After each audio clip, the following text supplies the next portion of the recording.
Good morning student, how are you all. बेटे, मैं प्रीति शर्मा, आपकी हिंदी टीचर। आज हम आपकी पाठ्य पुस्तक का पाठ 11 पढ़ेंगे, जिसका शीर्षक है रक्षाबंधन। रक्षाबंधन बेटा, आप जानते हैं ये एक त्योहार है। इससे पहले बेटा मैं आपको एक इन्फॉर्मेशन देना चाहती हूँ, ये पाठ शुरू करने से पहले, कि आपको अपनी हिंदी सब्जेक्ट की, हिंदी क्या, आपको हिंदी, इंग्लिश, मैथ्स, ईवीएस सब सब्जेक्ट की एक अलग से नोटबुक बनानी है और उसमें हम आपको रिवीजन वर्क करवाएंगे। और वो रिवीजन वर्क आपको नोटबुक में नीट एंड क्लीन राइटिंग में करना है, क्योंकि उस नोटबुक के बेस पर आपको 50% मतलब 50 मार्क्स की वो आपकी नोटबुक होगी। उसमें से आपकी नोटबुक की राइटिंग, वर्क करने का तरीका, उसके बेस पे आपको 50 नंबर मिलेंगे। ठीक है बेटे। तो और उस नोटबुक में जो वर्क है उसी के बेस पे आपका पेपर बनेगा। तो आपको नोटबुक रेडी करनी है, तैयार करनी है। आपके फ्रेंड्स वगैरह को भी आप ये मैसेज कन्वे कर देंगे। ठीक है, सभी को इसके बारे में बता देंगे, जो आपके आसपास आपके क्लास के फ्रेंड्स हैं उनमें। ठीक है, अब हम आपका रक्षाबंधन पाठ पढ़ते हैं। रक्षाबंधन बेटे आपको पता ही है, जो हमारा राखी का त्यौहार होता है, वो त्यौहार रक्षाबंधन के है ना, हमारे हिंदू भारत देश में बनाए गए पर्वों में से एक पर्व है। तो इसके पीछे क्या क्या पौराणिक कथाएं छुपी हुई हैं, वो हम इस चैप्टर में देखेंगे। रक्षाबंधन प्रति वर्ष सावन मास की पूर्णिमा को मनाया जाता है। ये आपको मैंने बताया था कि रक्षाबंधन त्योहार कब मनाया जाता है। आपको असेंबली वगैरह में भी कई बार बताया गया है कि रक्षाबंधन त्योहार कब मनाया जाता है, सावन मास की पूर्णिमा के दिन बनाया जाता है। इसी कारण इसे श्रावणी भी कहा जाता है। पुराने जमाने में रक्षाबंधन को विद्वानों का त्योहार माना जाता था। लोग इसे रक्षाबंधन को विद्वानों का त्योहार भी कहते थे। वे लोग इस दिन अपना पुराना जनेऊ, जनेऊ क्या होता है बेटा, एक तरह का धागा होता है, जो आपने देखा होगा कि जो पंडित लोग अपने गले में मतलब है ना धारण करते हैं, उसे हम यज्ञोपवीत भी कहते हैं और उपनयन संस्कार भी उसे कहा जाता है।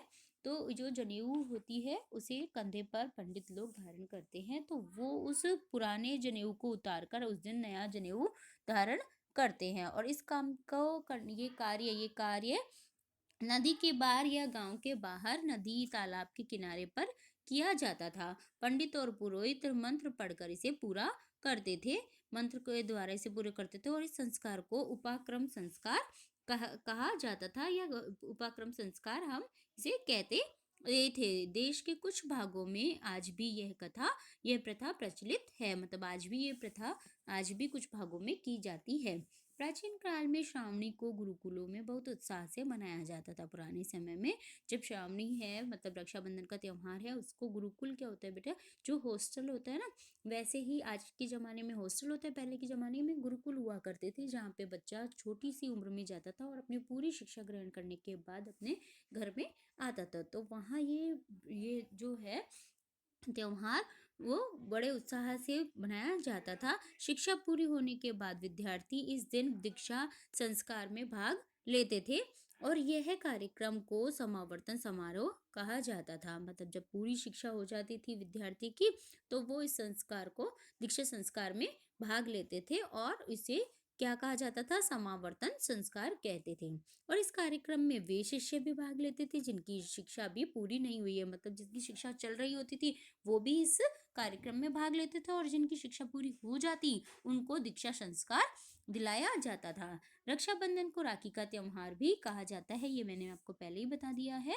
इस दिन बहनें अपने भाइयों के हाथों पर राखी बांधती हैं। रक्षाबंधन से कई दिन पहले ही बाजारों में दुकानें रंग बिरंगी राखियों से सज जाती है। आपने देखा है ना कि राखी खरीदने जाते हैं हम लोग, तो तरह तरह की राखियां मार्केट में आई हुई रहती है। बहनें अपने भाइयों की कलाइयों को सजाने के लिए एक से एक सुंदर राखियां खरीदती हैं, बहना सुंदर सुंदर राखियां अपने भाई की कलाई पे बांधती हैं। रक्षाबंधन के विषय में एक कथा प्रसिद्ध है, कथा मतलब एक कहानी प्रसिद्ध है।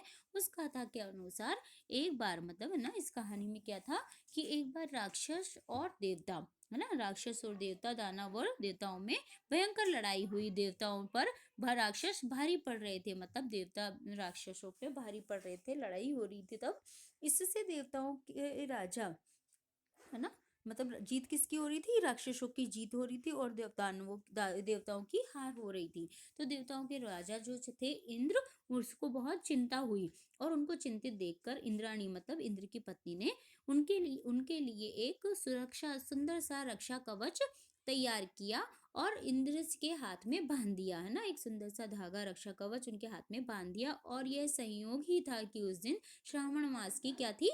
पूर्णिमा का दिन था और अगले दिन युद्ध में इंद्र की जीत हुई। तभी से इसको महत्वपूर्ण माना जाता है। इसका महत्व माना जाता है कि अगर बहन भी अपने भाई को राखी बांधती है तो भाई की लंबी उम्र होती है। ये आपने सुना है ना कि बहन अपने भाई की राखी बांधती है तो उसकी लंबी उम्र होती है।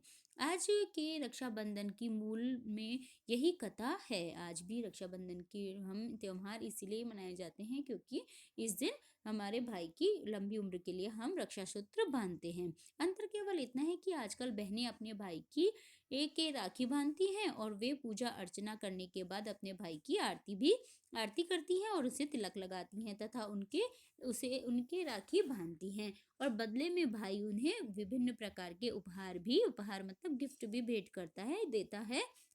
दोनों ही संदर्भों में मूल भावना रक्षा की है। दोनों ही बात, चाहे आप इस तरह से राखी बांधो तिलक लगा के अपन आरती करते हैं वो, या इंद्राणी ने बांधी उस तरह से, तो दोनों में ही बातों में बात क्या है, निष्कर्ष क्या निकलता है कि दोनों ही अपने पति और अपने भाई की रक्षा की प्रार्थना करती हैं वो धागा बांधकर। इतिहास में कई ऐसी कहानियां मिलती हैं जब नारियों ने शत्रुओं को राखी भेजकर या बांधकर उन्हें अपना भाई बताते हुए अपने सम्मान की रक्षा की। कई कहानियां ऐसी हैं जिसमें इन्होंने क्या किया, अपने शत्रुओं से रक्षा करने के लिए या शत्रुओं से रक्षा करके अपने उसे राखी भेजकर अपने भाई का बताते हुए अपने सम्मान की रक्षा की है। इस संदर्भ में रानी कर्णवती और राजा हुमायूं की कहानी बेहद प्रसिद्ध है। मतलब एक रानी थी कर्णवती और एक राजा था हुमायूं। क्योंकि रानी कर्णवती पर, है ना, किसी चित्तौड़ की जो रानी थी उस पे मतलब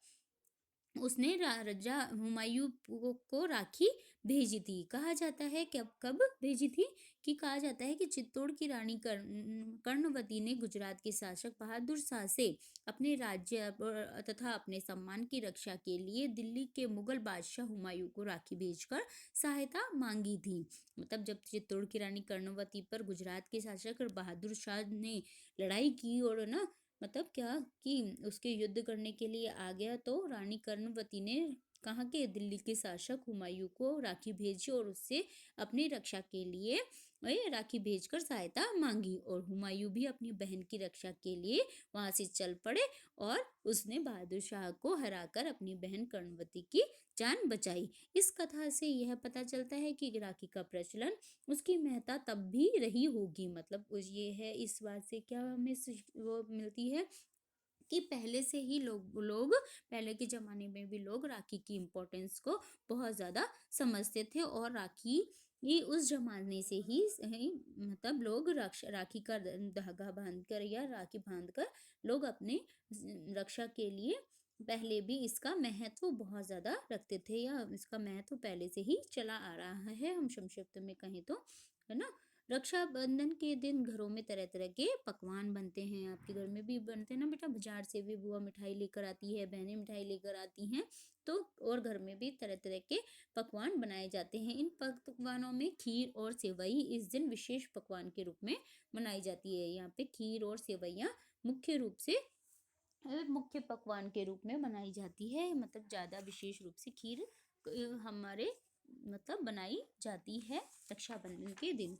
तो बेटे आपको इसमें ये याद करना है कि जब जनेऊ संस्कार होता है तो उसे हम क्या कहते हैं? उपाक्रम संस्कार। और जब विद्यार्थी गुरुकुल में दीक्षा संस्कार लेते थे तो उसे हम कौन सा कहते थे? समावर्तन समारोह कहा जाता था। ठीक है। और इसको अब आपके होमवर्क समझिए बेटे। आपको इस पाठ का एक पेज सुलेख आपको अपनी नोटबुक में करना है। इसके कठिन शब्दार्थ करने हैं। कठिन शब्द मैं आपको बाद में करवाऊंगी, जब इसके प्रश्नोत्तर करवाऊंगी तब। ठीक है। आज आपको इसके एक पेज सुलेख और शब्दार्थ करने हैं। अगले वीडियो में बेटे मैं आपको इसके प्रश्नोत्तर करवाऊंगी। ठीक है।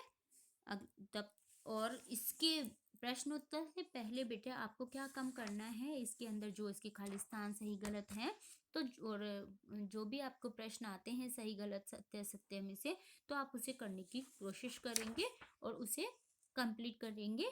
और फिर जब मैं आपको करवाऊंगी तब आप उसे चेक करेंगे कि आपने कितना सही किया है और कितना गलत किया है। ठीक है बेटे? ओके, बाय बाय बेटे। अगले वीडियो में हम फिर से मिलते हैं, तब तक के लिए bye bye. Stay home, stay safe. Thank you.